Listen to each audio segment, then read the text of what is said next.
সবচেয়ে বেশি সেখান থেকে একটা বিচ্ছিন্ন আচরণ তারা পেয়ে ফিরে আসে। আমরা বর্তমান বিএনপি সরকারকে বলতে চাই, আমার পার্টির আহ্বায়ক সংসদে দাঁড়িয়ে বলেছিলেন এই অভ্যুত্থানে আমাদের সবার অংশগ্রহণ ছিল।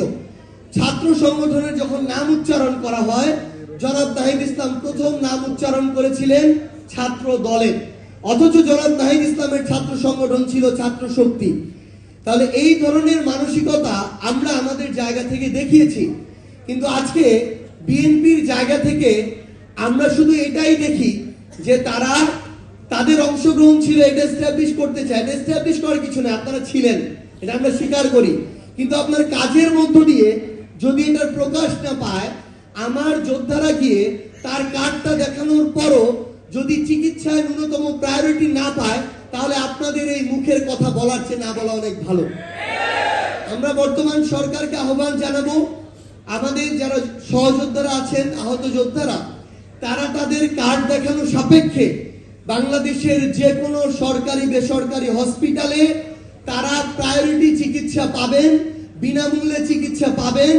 এই ব্যবস্থা নিশ্চিত করার জন্য সরকারের পক্ষ থেকে, স্বাস্থ্য মন্ত্রণালয়ের পক্ষ থেকে সরকারি প্রজ্ঞাপন জারি করতে হবে।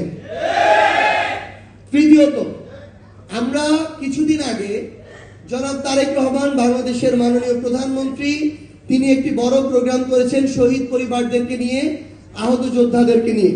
কিন্তু দুঃখজনক হলেও সত্য, আমরা তার উদ্দেশ্যে বলতে চাই, তিনি শহীদ পরিবার এবং আহত যোদ্ধাদেরকে নিয়ে প্রোগ্রামটা করেন নাই, তাদের একটা অংশকে নিয়ে প্রোগ্রাম করেছেন।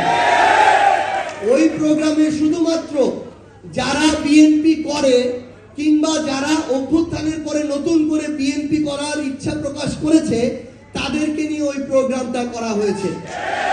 এবং মঞ্চে আহত যোদ্ধাদের প্রতিনিধি হিসেবে যাকে রাখা হয়েছে, আমি শুধু একটা উদাহরণ দেই, শহীদ পরিবার এবং আহত যোদ্ধা যে দলেরই হোক, তাদের বিরুদ্ধে আমার একটা কোথাও কখনো মন থেকে আসে না, বলতে পারি না, কিন্তু আমি একটা উদাহরণ দেই।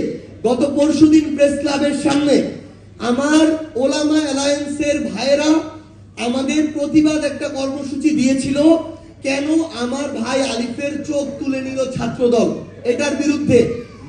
আমার ওলামা অ্যালায়েন্সের ওই জাস্ট একটা প্রতিবাদ কর্মসূচিতে প্রেস ক্লাবের সামনে জুলাই যোদ্ধা ব্যানারে, যার নেতৃত্বে ওইখানে আমাদের ভাইদের উপরে হামলা করা হয়েছে, ওই তথাকথিত জুলাই যোদ্ধা ইমন, বাটপার ইমন বলবে প্রত্যেকেই, তাকে তারেক রহমান, আমি শেষ করি, তাকে তারেক রহমান, ওই লোককে তারেক রহমান ওই প্রোগ্রামে জুলাই যোদ্ধার প্রতিনিধি হিসেবে তার পাশে মঞ্চে বসিয়ে রেখেছিল।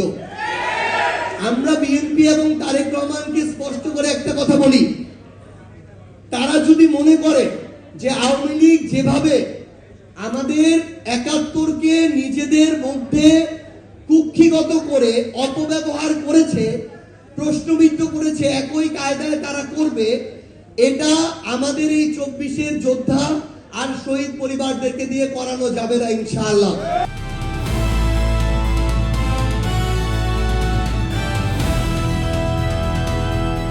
দিনাজপুর টিভি, মানুষের জীবনের কথা বলে।